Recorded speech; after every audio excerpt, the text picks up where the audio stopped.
Celui qui contrôle l'information contrôle tout.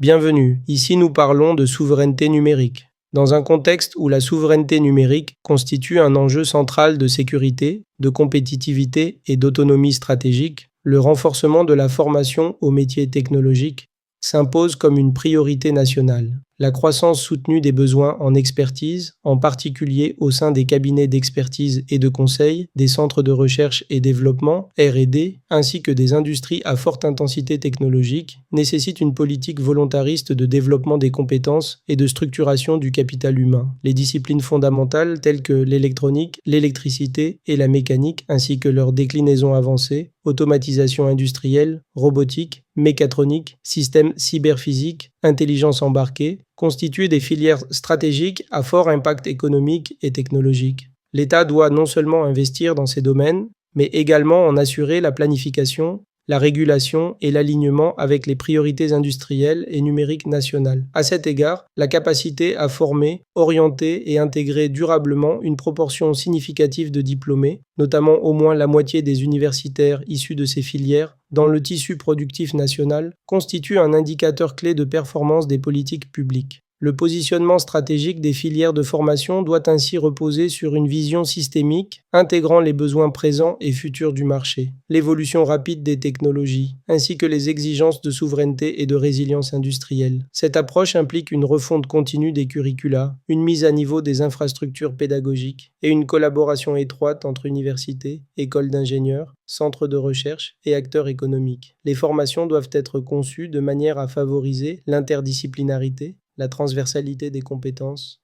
et l'innovation appliquée. Par ailleurs, l'efficacité de ces parcours repose sur l'adoption d'un modèle de formation fondé sur la double compétence théorique et expérimentale. L'articulation entre enseignements fondamentaux, travaux pratiques avancés, projets industriels, stages et recherches appliquées permet de former des profils immédiatement opérationnels, capables de concevoir, déployer et maintenir des systèmes complexes. Cette orientation contribue à réduire le délai entre la formation académique et l'intégration professionnelle, tout en renforçant la capacité d'innovation endogène. En définitive, l'investissement massif et structuré dans la formation technologique constitue un levier stratégique pour consolider la souveraineté numérique et industrielle.